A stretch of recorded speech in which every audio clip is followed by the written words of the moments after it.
your heart stops, or your blood clots, or cancer leaves its hiding spot and now you're caught completely by surprise. You can't believe it as you wipe your eyes and you realize yesterday you were just fine. Because yesterday there was no sign of the cancer, there was no trace. But now it's your very existence that's beginning to erase as death discolors your face, pale bluish and cold. As he stares at you with his poker face and he pulls out an ace from under his sleeve. It's an uncommon case of the flu in your sneeze as your body tries desperately to fight the disease, because there's 24 hours in a day but 1,000 ways to die. And every single one of us is forced to say goodbye. You couldn't stop it if you tried. Your loved ones may cry, but nothing they could do could ever bring back time. Nothing could ever bring you back to life if tomorrow your lungs collapse and you suddenly have trouble trying to breathe and you struggle, gasping for air as your life is being squeezed from head to toe. What will you do, bro? When life gives you lemons, but it's too late to make lemonade because you already had too much vodka, Mrs. Kool-Aid, and the alcohol poisoning has you lying unconscious in need of first aid. You won't be fist pumping, dude, when they're pumping your stomach in the emergency room, but you say, nah, none of that's gonna happen to me. Tell that to the hundreds of teens in the US alone who die in the driver's seats, or to the thousands of adults who die from cancer, diabetes, heart disease, the hundreds of thousands who die from accidents, unintended injuries, and unprecedented fatalities. I didn't even mention the millions of kids around the world who die annually, because that's what they all say. It's not gonna happen to me.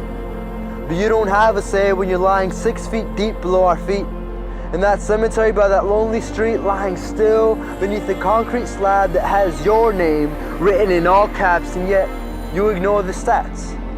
You come up with a whole list of reasons why tomorrow you won't collapse, why tomorrow all those cigarettes won't send you into cardiac arrest, and why tomorrow all your doctor's predictions won't actually pass the test, even though tomorrow you might realize the doctor you're not seeing should have been called back years ago when he warned you of that heart attack.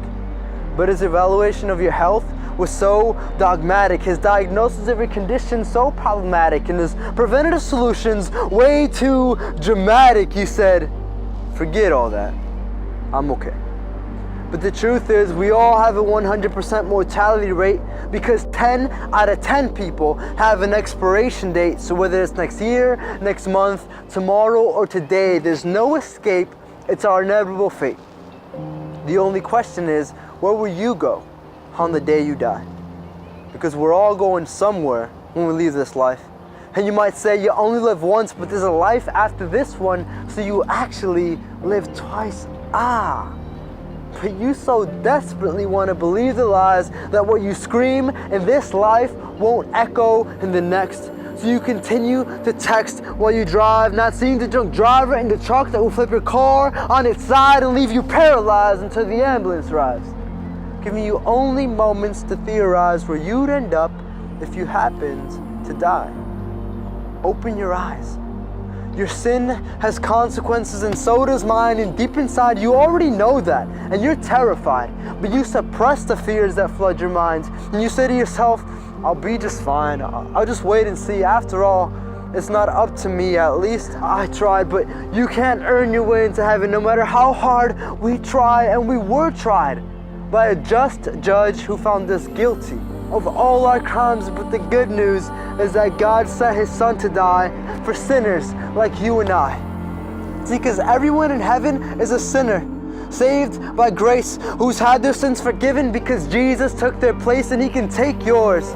Because it doesn't matter if growing up you misbehaved, or if all your life the law you disobeyed, or if on that one night you got carried away, or if you did it so much that now you have AIDS, you can still be forgiven.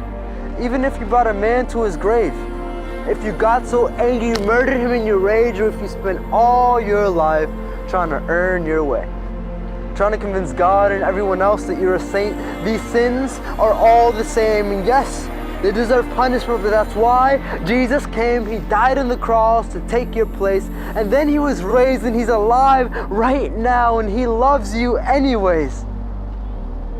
But you can wait for the sun in your life to set. Or you can accept the sun in your life and be set, and live the rest of eternity without a single regret. And yes, I know Death may seem dark, but you don't have to wait for the sun to rise because God's Son did rise. Yes, Jesus is alive and He loves you right now from the inside out. So don't wait. Your life is a mist. It's here for a moment, then gone in an instant. God doesn't promise you tomorrow. Today might be your last day. But here's a promise that's impossible for God to break. Romans 10:13, everyone who calls in the name of the Lord Jesus will be saved.